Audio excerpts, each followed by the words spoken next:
Jeg var selv med til for en 3-4 år siden at lave et super godt setup, når vi snakker lederudvikling. Vores første linjeledere i produktionen, dem har vi cirka 700 af. Vi får cirka i sådan almindelig sådan turnover, så på det tidspunkt i hvert fald får vi cirka 100 til nogle gange 200 ind om året, som skal trænes og læres op i faktisk at kunne arbejde med deres job. Og der havde vi lavet over flere år, lavet sådan en rigtig fin setup, hvor man faktisk kommer igennem 12 dages træning i løbet af det første år. On-job development imellem rollespil, når man er ude i de her, når man er inde på de her moduler. Man får skabt en masse netværk, rigtig gode interne og eksterne undervisere. 70-20-10, som også stod, det var faktisk rigtig fint, det havde Peter Fox, det havde han også sådan i sin 2014-ting, det var noget, de gjorde der, ikke? Og det er ikke helt skævt, fordi det var også det, vi gjorde. Og det er rigtig fine evalueringer, og vi slutter af med noget assessment, hvor HR er der, og leders ledere er der, og det hele, og man får en rigtig god feedback op imod en kompetencemodel, og så videre. Og stor ros har vi også fået rundt omkring for det internt, og lederne synes rigtig godt om det. Det der bare også skete, eller det jeg synes, vi kunne begynde at se, det er, at vi proppede sådan set bare folk ind. Altså de her nye ledere, de røg ind i HR-bussen, ikke? Ind i et stort, lækkert program, men overhovedet ikke skræddersyet. Alle kom igennem det samme.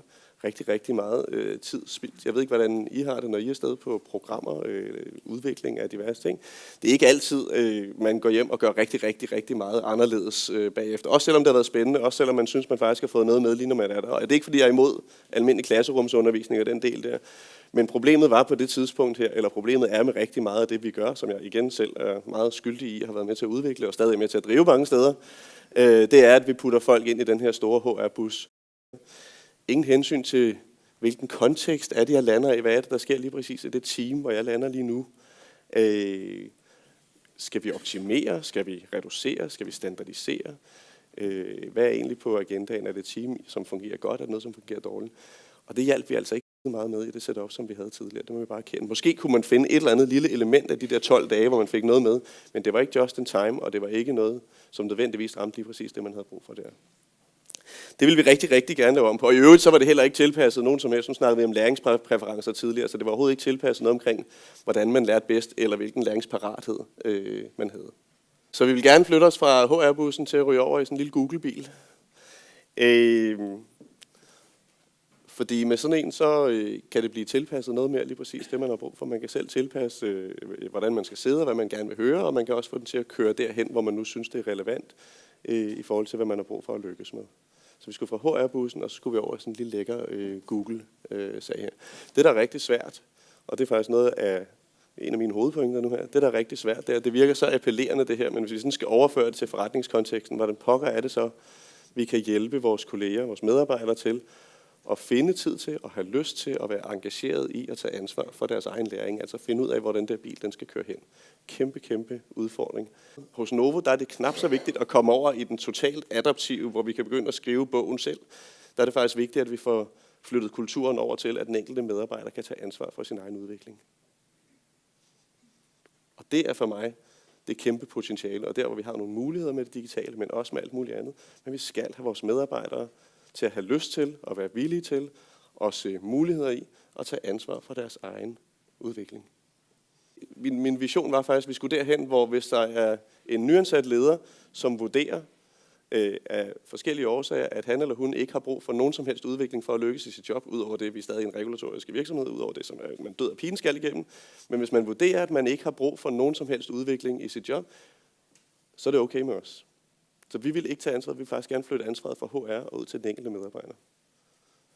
Så er der noget hos leders ledere og alt muligt andet, som skal være med til at drive kulturen osv., men vi vil faktisk gerne slippe det så meget som muligt. Fordi der tror jeg, nøglen ligger i fremtiden, og det er det, vi rigtig gerne vil så tage sådan et enabling ansvar for, og der mener jeg, at vi har nogle muligheder inden for det digitale med platformer og alt muligt andet. Det er det, vi kommer til at tale en lille smule om. Nu er vi tilbage i efteråret 2017, så det er ikke så længe siden. Indgik vi så, vi havde nogle snakke med forskellige leverandører på det her marked, og det skal ikke være en reklame for nogen, men vi indgik så et samarbejde med Triggers for at etablere en platform, som kunne hjælpe os med det her. Det, der var rigtig vigtigt for os på det tidspunkt, det var noget, vi faktisk kunne sådan co-create og skabe det sammen, fordi vi vidste ikke præcis, hvad det var, vi havde brug for, hvor vi skulle hen og alt muligt andet. Så vi begyndte at etablere den her platform, så skulle kunne nogle forskellige ting, dem kommer jeg så ind på om et øjeblik. Men ideen er jo, at det, man møder, når man logger ind, det er, at den kan genkende mig, og den faktisk har, det den push, eller det, der ligger øverst for os, det er noget, som er relevant for mig. Præcis som vi oplever med alle mulige andre platforme i dag, så kan de jo godt genkende os, når vi kommer derind. Og sjovt nok, når vi har googlet et eller andet, så pludselig så ligger det som reklame på LinkedIn, eller Facebook, eller Twitter, eller hvor pokker man nu er henne. Og det er faktisk lidt den samme filosofi, vi gerne vil arbejde med her. Jeg kommer til at tage sådan 5 elementer frem, som er alle vigtige. Der var mange flere, men det er nogle af de elementer, jeg gerne vil komme ind på. Og det første, vi oplever tilbage til der, hvor jeg startede, hvis vi nu sætter brugeren, altså medarbejderen, i fokus, så er det første, vi rigtig gerne vil gøre, det er, når man starter som en ny medarbejder i Novo Nordisk, så det, der skal ligge, altså det man møder inde på portalen, det skal ikke være Flow TV, for det er ikke ens for alle, for det er rigtig, rigtig forskelligt, det man har brug for, men det er faktisk det, som er relevant for den enkelte medarbejder. Så vores ønske var virkelig, igen, som jeg sagde, for at de her ledere, når de startede, når de landede på dag 1 ude i produktionen, jamen så var der forventninger til, at de leverede med det samme. Så vores største ønske til at starte med, det var faktisk for en ny leder, det var, at man kunne få sådan en form for skræddersyet onboardingplan, som skulle være tilpasset den enkelte. Og det tænker jeg sådan set, at vi lige laver et lille live case. Vi kommer til lige 2 gange i løbet af sessionen her at lave sådan en lille live case eksempel, hvor I kommer ind og ser portalen og ser, hvordan det ser ud. Og det vil Flemming få for Triggers tage os igennem, fordi han er den, der kender portalen allerbedst. Og der var et billede, det er jeg rigtig glad for. Tak. Det forsvandt igen. Nej, det kommer anden gang. Ja, det er godt. Tror jeg nok. 3, 2, 1. Der var den. Super. Jeg vil vise en simpel onboarding-rejse, og det er fuldstændig sådan her, som det ser ud. Så vi er simpelthen på Novo-platformen. Så vi er en bruger, der hedder Sophie Jones, som er ny medarbejder. En af de allerførste invitationer, hun får i sin nye indbakke, det er invitation til at komme ind på den her roadportal, der skal hjælpe hende med at få succes her, specielt i de første 100 dage.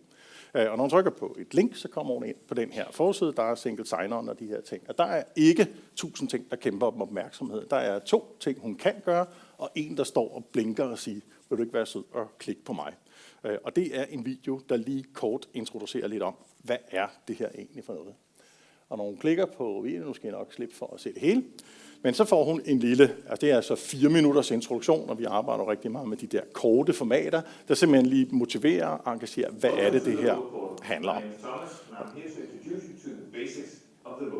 Og det har vi ikke tid til at høre, så vi stopper og så videre. Men det er en rigtig, rigtig fin en introduktion, som kommer her. Det, som så sker, når man er færdig med sådan et element, så alle steder, der går vi så ind og laver sådan en lille mulighed for at give noget hurtigt feedback. Så du kan bare lige smide din stemme ved thumbs up, thumbs down, det bliver vi igennem. Og så det næste, som er langt mere vigtigt, hvad anbefaler så, du gør som det næste? Og der er det lige, at vi skal have en lille smule data for at lave den personlige rejse. Så det er lidt det, vi kalder in your basic profile. Og det er i virkeligheden bare 4 spørgsmål, som Sophie skal besvare. Are you new to Novo Nordisk? En dag håber vi på, at vi faktisk ved det, så vi ikke behøver at spørge folk om det. Så havde vi ikke behøvet, selvfølgelig, så kunne vi bare bruge information, men det er her, vi er i dag. Og så for eksempel, hvad for nogle medarbejdere man har, som betyder faktisk rigtig meget for, hvad er det for nogle ting, man har behov på. Så 4 spørgsmål, som man så kan besvare, og når man så trykker done, så skal I forestille, at der er 24 læringspakker, jeg skal vise, hvad det er, som bliver matchet i forhold til lige præcis de her spørgsmål. Og så kommer der en helt unik version ud til Sophie. Og det er så de her 6 læringspakker, de her mørkeblå, som ligger lige i forhold til hende. En pakke, bare lige for at kigge kort på det, der er for eksempel Expedition to a Leader in Product Supply. Det er så en pakke af lidt forskellige ting. Så der er sådan lidt tool-værktøjsorienteret, der er noget Globeshare, der er lidt video osv. Det er lidt forskelligt, hvad der er blandet ind. Men det er vurderet som nogle af de vigtigste ting, som man har brug for her i starten. Og det er meget en lille ting om, det er, at der faktisk er en del også Globeshare link. Det var jo ikke det, vi troede, der skulle ind, det var læring. Men det er jo simpelthen, fordi det er blevet udviklet sammen med brugeren. Så vi har virkelig talt med en masse mennesker om, hvad er de har haft svært ved her i den første runde, og så er det faktisk deres behov. Og noget af det var simpelthen faktisk bare pege på de rigtige steder i intranet i SharePoint-løsning. Så det er også noget, som vi kalder content i den her sammenhæng. En anden ting, der skete det øjeblik, at hun sendte beskeden ind, det er, at så faktisk bliver også hendes HR-partner, hendes direct manager, de får faktisk besked om, at nu er hun i gang. Og så bliver jeg lige mindet om, at det manager inden for 14 dage skal sørge for, at vi også får et fysisk møde, så vi faktisk får talt om det her. Og de får faktisk også at vide, hvad er det for nogle læringspakker, hun har fået ind i sin plan, og hvad er det for eksempel for nogle 18 læringspakker, som ikke kom ind automatisk. For det er jo selvfølgelig 4 spørgsmål, der er ikke sådan særlig avanceret personificering endnu. Så derfor er det vigtigt, at der også er en samtale rundt om det, for jeg er helt sikker på, i forhold til lige præcis de udfordringer. Så der blander vi altså stadigvæk lidt teknologi med lidt god gammeldags menneske. Og alle får jo også sådan et lille værktøj til at forberede, hvordan får vi lavet en rigtig succesfuld samtale, for den ved vi er mindst lige så vigtig, eller mere vigtig end selve læringsplatformen. Så det er at få sat det rigtigt i gang. Det sidste, det er Explore. Her, nu taler vi kun onboarding, vi taler lidt andet. Men det er det, vi kalder en just-in-time-portal, som er Explore. Så for eksempel alt indhold, der er i alle pakker, det kan man også, det ligger herovre i Explore-siden, og en masse andre ting, som er lavet meget specifikt til den her målgruppe. Så der ligger cirka 300 forskellige læringsobjekter. Og der er pointen i virkeligheden simpelthen at gøre det søgebart. Så hvis vi nu for eksempel siger, at vi har nogle stress-issues, så kan vi bare ganske enkelt gå ind og lave en search på stress, og så får vi så nogle forskellige ting op. Så der kan være en guide her, som tager 15 minutter, og så kan jeg gå ind og kigge på, hvad er det, og så kan jeg for langt de fleste ting, der kan jeg bare starte dem øjeblikkeligt. Der er også nogle få ting, man kan melde sig til osv. Men hvis jeg nu siger, at det har jeg ikke lige tid i det øjeblik, men jeg vil faktisk gerne gemme det, så kan man også smide det over på sin plan. Og så er det gemt, hvis man også siger, jeg vil faktisk ikke bare sætte det på min plan, jeg må også beslutte, det er noget, jeg fikser på tirsdag kl. 9. Så laver jeg også lige en hurtig skedulering. Og hvis jeg lige vil være helt sikker på, at jeg husker det, så smider jeg det også i kalenderen, og så kan jeg blive mindet om det på den her måde. Så det er forskellige ting. Og når vi er i gang med det, så er også lige det her med deling er rigtig vigtigt. Så alt kan man gøre, hvis man lige forresten. Jeg har lige en kollega her, som hedder Anders Gamborg i dag, som har lidt tilsvarende behov. Så kan man også lige hurtigt dele det her objekt, så får han så en mail med et link. Det er så fuldstændig op til ham, om han har tænkt sig at gøre noget ved det, men kan enormt hurtigt få det ind og delt på den her måde. Og udover filter, fordi selve det der med søgning er sindssygt vigtigt det her, så har vi også sådan et filter, så siger mamma i dag, nu er det altså lige bare en video eller en artikel, jeg leder efter, eller du kan gå ind og søge også på emner inden for kompetencemodeller, så laver du virkelig en filtrering, og man kan blande search og filter og sådan noget, og indhold kan være med i mange forskellige strukturer. Det er virkelig en effektiv måde at kunne finde content. Så det er den anden del om, det er simpelthen at prøve at vende folk til, at det man mangler, det er meget, meget let tilgængeligt. Og vi tracker jo alle søgninger, så vi ved også, hvis man sidder med en masse mennesker, eller flere, der søger på noget, som de ikke får, og som de ikke klikker på, sidder vi også og holder øje med. Så bare hvad de egentlig søger på, kan også ikke bare være noget med at opdatere nogle keynotes eller nogle andre ting. Så bare det her med at følge med er faktisk en vigtig kilde. Jeg fik lyst til at nævne, det er, at til forskel i hvert fald fra det Citigroup har lige nu, og jeg tror, vi kommer til at bevæge os mere over imod det, de har, men så er vi faktisk startet ud med, jeg tror kun, vi har 200 content-objekter herinde, altså 200 forskellige elementer, man sådan kan få pushet. Og jeg bokser lidt med mit eget ståsted i forhold til det der med, og vi har faktisk produceret en del af det selv, så den video, I så før, det er en af mine tidligere medarbejdere, som kommer ind og fortæller om og så videre, fordi vi tror også på, at der er noget nærhed og noget genkendelse, som betyder noget. Men det er saftsus med også omkostningskrævende at begynde at lave det der selv, altså også bare i ressourcer hver eneste gang, man skal. Men jeg bokser lidt med det der med at bare få en masse videoer eller noget, som er super godt lavet selvfølgelig fra Harvard Mentor, eller hvor det nu kunne være, som man kan købe ude i byen. For det bliver lidt corporate noget af det, og det bliver måske mindre relevant. Og tilbage til det, hvor vi startede, med at have den enkelte medarbejder i fokus. Men det tænker jeg, det er noget af det næste, vi skal tjekke også i det her. Jeg kom ikke helt væk fra mine mandatory face-to-face-dage, som jeg egentlig drømte om. Fordi det vi har lært undervejs, det er, at det er stadig rigtig, rigtig vigtigt, når man starter som en ny medarbejder i enhver virksomhed, tror jeg, enhver organisation, det er jo, at man på en eller anden måde føler sig velkommen, er stolt i sit job. Det er sådan det ene element, så det er faktisk noget af det, vi bruger vores dage på. Altså noget af det allerførste, man kommer afsted på, når man lander. Og så har vi et par dage efter et halvt års tid, hvor man kommer ud og får skubbet lidt til, hvad man egentlig tror på. Eller man bliver skubbet til som leder, men det er for at pushe, altså det vi kommer igennem, jeg skal nok lade være at gå ind i det man kommer igennem det der, det er ikke de klassiske kompetencer, som det var tidligere, de der 12 dage, jeg viste, der blev trænet i coaching og svære medarbejdersamtaler og alt muligt andet. Det man ryger igennem her, det er noget selvforståelse, noget self-awareness og lysten, altså det er det, vi egentlig gerne vil trigge i det her, lysten til at udvikle sig selv. Altså at lære, og måske finde ud af, okay, her der kunne jeg faktisk få noget ud af at udvikle mig endnu bedre. Og så videre. Så det er det, vi i stedet bruger vores 3 dage på. Så der er næsten ingen skills-træning. Det eneste, der er, det er, det at blive skubbet til for at have lyst til at gå ind og bruge portalen, og i øvrigt bruge alle de andre gode udviklingsmuligheder, der er. Netværk er noget af det, som vi har fået feedback på fra tidligere også. Det er rigtig, rigtig vigtigt. Folk kan godt lide at mødes, ligesom vi gør i dag, og faktisk skabe noget netværk med nogen, der er som en selv. Så det har vi fastholdt, så ved siden af, hvad skal vi sige, det vi så før, så kører vi nogle strukturerede netværk, hvor folk de starter op, når de lander i sådan en ny organisation, men vi kører det som noget særskilt. Så bliver det jo kørt meget mere professionelt end tidligere.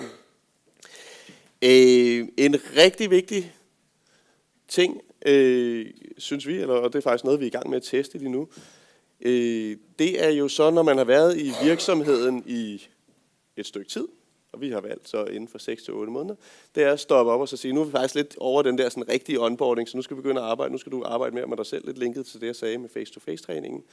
Så vi har implementeret noget, der hedder et kompetencekompas, som er en form for assessment. Du må godt overtage den, Flemming, så kan jeg sige lidt mere. Som er en form for assessment af en selv, tilbage til at gøre platformen så adaptiv, så den pusher det rigtige content til dig, så vidt muligt i forhold til, hvor du er henne, og hvilke udviklingsmuligheder du har, eller hvor du egentlig har brug for at udvikle dig måske, for at komme hen i og lykkes godt. Så efter 6 til 8 måneder, så rører man igennem, så bliver man promptet til at tage et kompetencekompas, som jeg tænker, Flemming lige vil introducere. Meget gerne. Og det kan man så komme til på forskellige måder, men tanken er faktisk, at man på face-to-face faktisk som noget af det sidste, lige efter at have introduceret, man så lige går ind faktisk og finder sit kompetencekompas og lige smider det ind på sin plan, og så kommer man i gang med den. Og den vil jeg lige vise ganske hurtigt, hvad det er. Der er nogle forskellige ting. Man går igennem en proces her. Nu skal jeg nok gøre det relativt hurtigt. Der er video som vanligt. Så er der et dilemma-assessment, som er noget, som vi tester. Rigtig, rigtig spændende. Så er der også en traditionel questionnaire. Men det der for eksempel er, det er, at den er låst, fordi at vi vil gerne have, at folk gør det i en særlig rækkefølge. Så den bliver først låst op, når man har udført sit kompetencekompas. Eller sine dilemmaer. Og de her dilemmaer, det er så nogle, der er udviklet sammen med rigtige mennesker, der faktisk kender til det her om, hvad er det for nogle ting, vi går og slås med. Og det er så lavet om til 11 forskellige situationer. Jeg skal nok lade være med at gå igennem den. Men nu har vi den her, typisk jeg nok kender, det er, at der er en eller anden i mit team, som jeg faktisk er rigtig glad for, men han vil egentlig gerne søge et job uden for mit team. Hvordan håndterer jeg den? Og der er nogle case-beskrivelser, som folk kan forholde sig til, og så skal man vælge en af et antal forskellige muligheder.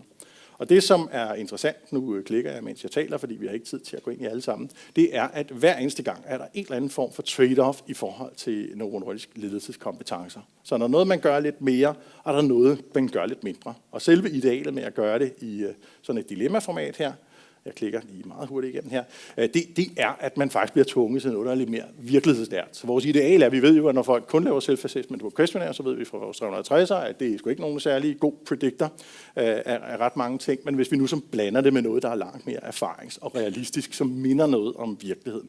Så det er fidusen med vores dilemmaer. Og nu er vi næsten igennem. Det var 11 dilemmaer, som man altså kan udfylde. Alt i alt tager hele den her øvelse omkring 15 minutter, så det er, hvad folk bruger det. Vi gav ikke noget feedback undervejs, så det med vilje, det er, fordi det faktisk er en assessment, men der er lige muligheden for, når man så har været igennem, så får man faktisk alle dilemmaerne en gang mere, hvad man gjorde, og så helt specifikt feedback til lige præcis det, du gjorde. Hvad kunne du egentlig have overset, hvad skulle du have tænkt på, så man får et helt specifikt stykke feedback. Og derfor er de faktisk også læringsobjekter, og vi eksperimenterer faktisk også med at bruge dem uden for assessment. Det er sådan et generelt format. Nu vil jeg her af tidsmæssig interesse lige klikke mig meget hurtigt igennem de her dilemmaer.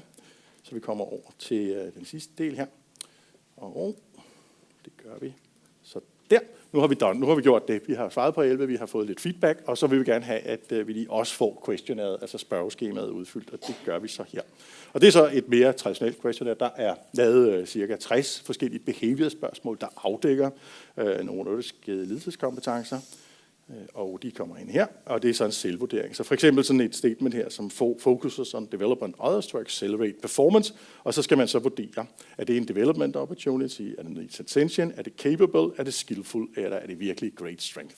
Så der vælger man en eller anden form for model i forhold til det. Og det sætter vi så ind og gør. Der har jeg så lige som tv-kongen lige snydt for, at vi ikke skal lave alle spørgsmål. Så har jeg lavet en anden Sofie, der bor herovre, der har gjort det. Så jeg hoppede lidt i tidslinjen for at spare tid. Det, der så sker, det er, når man har lavet feedback. Først når man har gjort det, man skal, så får man lige en ny fan, den var der ikke før, der hed feedback. Og der er så igen lidt videohjælp til at forstå, det handler om at inspirere folk til, og hvad er det, altså igen stimulere, hvad jeg er interesseret i at gøre. Lige nu har det kun været selvvurdering, men der er faktisk det her request more, hvor man kan få feedback fra manager og coaches, eller peers og direct reports. Så man kan faktisk lave en fuld 360 her. Der er slet ikke nogen begrænsninger at få data fra alle de her peers, hvis man har lyst til det. Men man får feedback allerede på baggrund for sit eget. Hurtige views, det er sådan et overbliksview, hvor vi ser vores overordnede scoring i de her strukturer, og vi får også at vide, at det vi var stærkest til var business, og den vi i det her tilfælde var svagest til var self. Det er sådan det første feedback. Vi får feedback, hvor vi sammenligner på venstre side, hvordan performer du i leadership dilemmas, og i forhold til din selvvurdering med udgangspunkt også i, kunne der være nogle blind spot? Har vi set det hele? Igen, altså alt sammen med udgangspunkt her for folk til at reflektere lidt på sagerne. Og så får du så den helt konkrete score på dit resultat, et vægtet score. Og så får du også at vide et competent level, som er sat ind for de her nye folk. Hvad er det for et kompetenceniveau, som man generelt mener er passende? Og man så får at vide, her går det så rigtig fint, men der er lige et par stykker, hvor der er et lille gap. Man kan så dykke ned i alverdens detaljer, og man kan faktisk også få adgang til underliggende data osv. Det er ikke fordi, at vi tror, der er ret mange, der gør det, men min første omgang på overblikket. Men der er virkelig også mulighed for at få indsyn i de her ting. Og så kommer den sidste, fordi at vi har faktisk allerede nu på det her tidspunkt lavet en anbefaling over på vores Explore. Der er kommet sådan en stjerne på, recommended for you. Og lige nu, ud fra sådan, hvad maskinen siger ud fra Gap, så er den sagt, at understanding how to mediate in conflicts, det er den, der scorer højst alt i forhold til dit behov. Så alt er mappet op.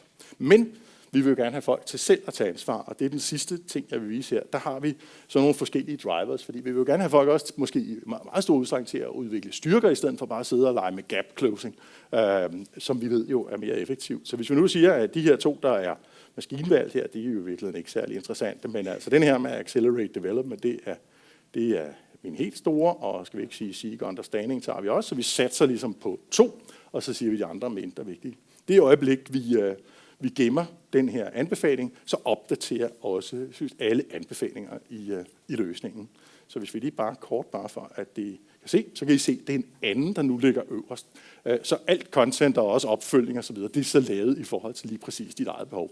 Og du kan på hvert tidspunkt gå tilbage og sige, nu flytter jeg lige det her rundt, frem og tilbage og så videre. Så vil anbefalingerne også følge det her. Men der er ikke noget, der er forsvundet. Det er kun en rækkefølge. Så alle de der stress og så videre, det eksisterer fuldstændig, som det gjorde før. Og hele formålet med at skulle igennem den øvelse der, det er jo at skabe refleksioner om, hvorhen er det, jeg gerne vil udvikle mig. Dels så får jeg pushet så content i den rækkefølge, som giver mening, som Flemming var inde på. Det vil sige, det er det, der er allermest muligt. Men dernæst, og præcis lige så vigtigt, så kan jeg få mine dialoger med min HR-partner eller med mine ledere. Hvordan er det egentlig, de ser verden og så vi begynder at arbejde med det der selvudvikling. Og det er det, som vi kalder pitstops her, sådan kort fortalt. Jeg vil gerne sige, når man arbejder med sådan noget her, så er det ekstremt vigtigt upfront at være rigtig, rigtig skarp på, hvad det er for nogle insights og rapporteringer, man vil have. Og det er selvfølgelig, fordi vi skal lære noget om de mennesker, altså igen tilbage til brugerne her. Hvordan er det rent faktisk, de arbejder i det, som vi har lagt ud. Vi har godt 500 ledere på her, og vi begynder at vide sådan lidt om, hvor meget klikker de rundt, hvor meget liker de osv. Så der er nogle taldata, altså der er noget kvantitativt. Og så er der sådan set også noget omkring, hvad er det for noget feedback, man får, hvordan er det, de bruger det, hvordan er det, de bruger det, når de sidder med det derude. Og det har vi faktisk gjort rigtig, rigtig meget ud af. Jeg har investeret rigtig mange af mine folk i at komme ud og sidde sammen med dem, når de er der. Hvad er det, der sker? Hvordan er det, de arbejder i det? Hvad er det for en feedback, vi får? Det er det mest positive, der er med her. Der er helt klart også en masse udviklingsmuligheder. Men det er bare for at sige, man er nødt til at komme ud til brugerne. For dem, som har læst Morten Mønster eller alt muligt andet, som bare siger, det er selvfølgelig ikke, kan vi generalisere over det, men vi kan faktisk lære rigtig, rigtig, rigtig, rigtig meget af det. Så jeg kun opfordrer til, at man begynder at arbejde med enhver digital løsning og investere tiden i at komme ud og sidde derude. Og det har jeg historisk ikke været god nok til, når vi har gjort noget. Det gør vi rigtig, rigtig meget ud af her.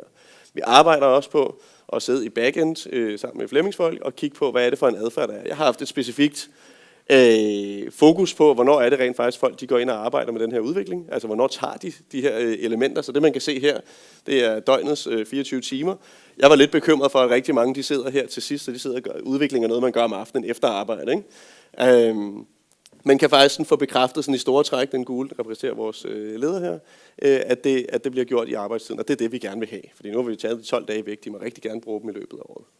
Et par enkelte strategielementer. Vi vil rigtig gerne flytte ansvaret ud til vores empower dem helt generelt set. Det er ikke nogen store strategi, det her det er nogle meget konkrete elementer.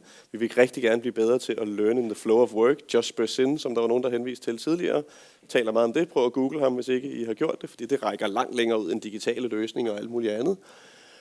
Og så vil vi gerne forblive relevante for alle generationer, og det, sådan set, det gælder os alle sammen, tror jeg, vi er alle sammen i den digitale tidsalder i dag. Og det er nogle elementer, som vi skal være med til at understøtte.